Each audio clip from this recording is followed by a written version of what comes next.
Hello everyone, welcome to Solutions Basket.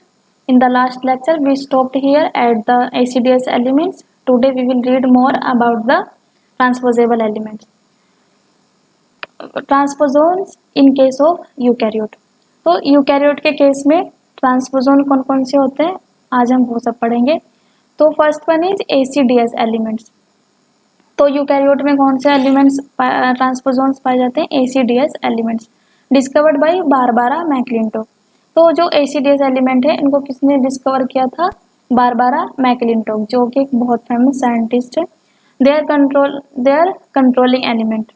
जो ACDS element होते हैं क्या होते हैं? कंट्रोलिंग एलिमेंट होते हैं. मतलब कि they control the expression of the genes. जो ACDS एलिमेंट्स है उसमें दो चीजें होती हैं. एक तो होता है AC एक्टिवेटर बोलते हैं जिसको, और दूसरा होता है DS डिसोसिएशन सीक्वेंस. तो जो एक्टिवेटर होते हैं AC होता है एक्टिवेटर सीक्वेंसेस, इसमें क्या होता है? इनका जो नेचर होता है वो ऑटोनोमस होता है और ये exhibit conservative mode of transposition. तो ये जो AC होते हैं ये क्या करते हैं? कंजर्वेटिव मोड ऑफ ट्रांसपोजिशन की प्रोसेस को एग्जिबिट करते हैं. जैसे कि हमने पिछले लेक्चर में पढ़ा था कट एंड पेस्ट के मैकेनिज्म के बारे में, तो उसी सब को ये एग्जिबिट करते हैं. और दूसरा क्या होता है? DS dissociation. इसमें क्या होता है? इनका जो नेचर है वो नॉन ऑटोनोमस होता है और ये एक एसोसिएटिव टाइप होता है. मतलब कि जो AC होते हैं वो मेन होते हैं और जो DS होते हैं वो एक एसोसिएटिव टाइप है जो हेल्प करते हैं सिर्फ. तो मेन कौन से होते हैं? AC होते हैं. और ये ACDS एलिमेंट किस में पाए जाते हैं? मेज में पाए जाते हैं. ये बहुत ही ज़्यादा इम्पोर्टेंट है. ट्रांसपोजोन्स. अब दूसरा क्या, पहला तो कौन सा था? ACDS element in case of eukaryote and the other one is P element. तो P एलिमेंट किस में पाए जाते हैं? ड्रोसोफिला मिलेनोगेस्टर में पाए जाते हैं. इनका जो साइज होता है वो 2.9 किलो बेस पेयर का होता है. ये लॉन्ग होता है, सॉरी साइज बोलो. इनकी जो ये क्या होता है? 2.9 किलो बेस पेयर लॉन्ग होते हैं. They perform conservative mode of transposition. तो जो P एलिमेंट है वो कौन सी प्रोसेस को परफॉर्म करते हैं? कंजर्वेटिव मोड ऑफ ट्रांसपोजिशन की, जिसमें क्या आता है? कट एंड पेस्ट मैकेनिज्म आते हैं. Inverted repeat is 31 base pair long. जो इन्वर्टेड रिपीट होती है इनमें P एलिमेंट में वो 31 बेस पेयर की होती है. They are autonomous transposon. ये ऑटोनोमस ट्रांसपोजोन होते हैं जो कि खुद से सेल्फ मूव करते हैं. Found in Drosophila. ये ड्रोसोफिला में पाए जाते हैं. और P एलिमेंट जो है वो दो टाइप्स के होते हैं. जैसे कि P element found in 2 different type of cells. P element जो होते हैं वो 2 डिफरेंट टाइप की जो सेल्स होती है उनमें पाए जाते हैं. जैसे कि पहली जो होती है found in somatic cells. Somatic cells कौन सी होती है? बॉडी सेल्स होती है. P element act as repressor of transposons activity. तो जो सोमैटिक सेल्स होती हैं उसमें जो P एलिमेंट होते हैं वो रिप्रेसर की तरह एक्ट करते हैं और वहाँ पे कोई भी ट्रांसपोजोन की एक्टिविटी को वो शो नहीं करते. और दूसरा क्या होता है? दूसरा किसमें पाया जाता है? जर्म सेल्स में पाया जाता है. जर्म सेल्स मतलब गैमेट्स में. तो P element act to show transposase activity. जो जर्म सेल होती है उसमें P एलिमेंट्स जो होते हैं वो ट्रांसपोजेज एक्टिविटी के द्वारा मूव होते हैं. मतलब इसमें क्या होता है? एक जो एंजाइम होता है वो क्या करता है? ट्रांसपोजेबल एलिमेंट से जाके बाइंड कर जाता है और जो ट्रांसपोजिशन की प्रोसेस होती है उसमें हेल्प करता है ट्रांसपोजोन्स की मूव करने में. तो there are 2 different strain of drosophila. तो ड्रोसोफिला के जो 2 डिफरेंट स्ट्रेन होते हैं. जैसे कि strain in which P element is present. एक ऐसा स्ट्रेन जिसमें कि P एलिमेंट प्रेजेंट होते हैं उसके क्या एग्जांपल है? जैसे P टाइप, P साइटोटाइप और P positive. And the other one, the strain in which P element is absent. उसमें क्या, उसको क्या बोलते हैं? M टाइप, M साइटोटाइप और P नेगेटिव. इसमें क्या होता है कि अगर हम इन दोनों को क्रॉस करा देंगे, एक प्रोसेस होती है जिसको हम हाइब्रिड डिसजेनेसिस बोलते हैं. तो अगर हम क्या करें, एक तो P टाइप को अगर हम P टाइप साइटोटाइप और P नेगेटिव फीमेल को अगर हम क्रॉस करा देंगे तो जो उनके ऑफस्प्रिंग होंगे वो स्टेराइल होंगे. और इसी प्रोसेस को हम क्या बोलते हैं? हाइब्रिड डिसजेनेसिस की प्रोसेस बोलते हैं. Only when P type male and M type female crossed the resulting offspring will be sterile. अगर हम पी टाइप मेल को और एम टाइप फीमेल के बीच में क्रॉस करा देंगे, मेटिंग करा देंगे, तो उनके जो ऑफस्प्रिंग होंगे वो स्टेराइल होंगे और इस प्रोसेस को हम हाइब्रिड डिसजेनेसिस बोलते हैं।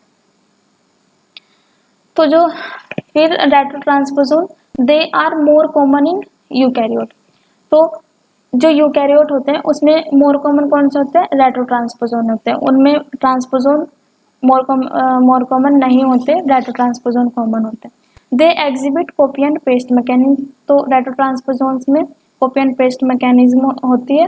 दे आर टू टाइप्स। जो रेट्रो ट्रांसपोजोन है वो दो टाइप्स के होते हैं। First one is viral retro transposon and the other one is non viral retro transposon. जो तो वायरल ट्रांसपोजोन क्यों बोलते हैं? क्योंकि जो वायरस का जो डीएनए है उसके साथ सिमिलरिटी शो करते हैं, that's why we call them viral retro transposon. They are more common in lower eukaryotes. तो ये जो वायरल रेट्रो ट्रांसपोजोन होते हैं मोर कॉमन होते हैं लोअर यूकैरियोट्स में, जैसे कि ईस्ट में। और दे शो सिमिलरिटीज विद रेट्रोवायरस। ये रेट्रोवायरस के साथ भी सिमिलरिटी शो करते हैं, इसी वजह से हम इसको रेट्रो ट्रांसपोजिशन की प्रोसेस बोलते हैं। और इसका एग्जांपल क्या होता है? T element in east.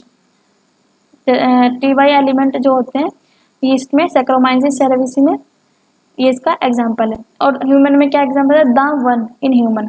और दूसरा क्या होता है? कोपिया एलिमेंट इन ड्रोसोफिला। ड्रोसोफिला में कोपिया एलिमेंट। और जो दूसरा होता है नॉन वायरल रेट्रो ट्रांसपोजोन, इसमें क्या होता है? They do not show similarity with retrovirus. They don't exhibit any similarity with the retrovirus, that's why we call them non viral retro transposon. They do not contain LTR. इसमें LTR नहीं होता, long terminal repeats. और it comprises two categories. इनमें दो categories होती हैं।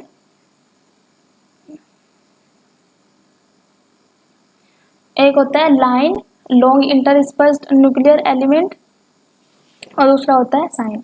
तो यहाँ पे कुछ पॉइंट हाईलाइटेड है लाइन के बारे में। These points are most important. तो they are highly repetitive sequence. ये हाईली रिपीटेड सीक्वेंस होती है, ना कि मॉडरेटली रिपीटेटिव सीक्वेंस होती है। So they are dispersed in the genome. ये जीनोम में डिस्पर्स्ड रहते हैं, फैले हुए होते हैं, ना कि accumulated at a particular site. So they are dispersed in the genome. They are located only in euchromatin region. तो दो रीजन होते हैं, तो हेट्रोक्रोमेटिन होता है और यूक्रोमेटिन रीजन होता है। तो ये कहाँ पे होते हैं? ये लोकेट होते हैं यूक्रोमेटिन रीजन में। दे आर फाउंड इन एटीरिस रीजन। और ये एटीरिस रीजन में पाए जाते हैं। दे आर ऑटोनोमस होते हैं और 6 to 7 kilo base pair long होते हैं। उनका जो कॉपी नंबर होता है अप्रोक्सीमेटली कितना होता है? 5 lakhs होते हैं। Mostly inactive. ये इनएक्टिव होते हैं। अगर ये एक्टिव हो जाएंगे तो हो रहा है कि मतलब हर एक दिन कुछ नया, मतलब हमारे शरीर की जो एक्टिविटीज हैं वो इम्बेलेंस हो जा रही हैं, कोई नई डिजीज हो रही है, तो that's why they remain inactive. और इसका एग्जाम्पल क्या होता है? L1 in humans. दूसरा high accumulated in sex chromosome as compare to autosome. तो ये जो सेक्स क्रोमोसोम होते हैं, XY जो क्रोमोसोम होते हैं, उनमें एक्यूमुलेटेड रहते हैं, हाईली एक्यूमुलेट होते हैं as compare to autosome. 17% of the total genome के ही 17% होते हैं। दूसरा क्या होता है? साइन होता है, जिसको हम, इसकी फुल फॉर्म क्या है? Short interspersed nuclear element. They are highly repetitive sequence. ये भी क्या होता है? हाईली रिपीटेटिव सीक्वेंस होते हैं। और टोटल जीनोम का 10% होता है, अबाउट 10 lakhs कॉपी। और इनकी जो कॉपी होती है वो 10 lakhs होती है। They are non autonomous. इनका जो नेचर होता है वो नॉन ऑटोनोमस होता है। और ये क्या होता है? डिस्पर्स्ड। ये भी क्या होता है? फैले हुए होते हैं पूरे जीनोम में। They are 100 to 400 base pair long. ये क्या होते हैं? 100 से 400 बेस पेयर लॉन्ग होते हैं। दूसरा इनका जो एग्जाम्पल है ALU एलिमेंट इन ह्यूमन में इनका एग्जाम्पल ALU एलिमेंट होता है। और जो माउस होता है उसमें क्या होता है? B1 एलिमेंट होता है। So we will read about this topic in the next lecture. For today's, thank you so much.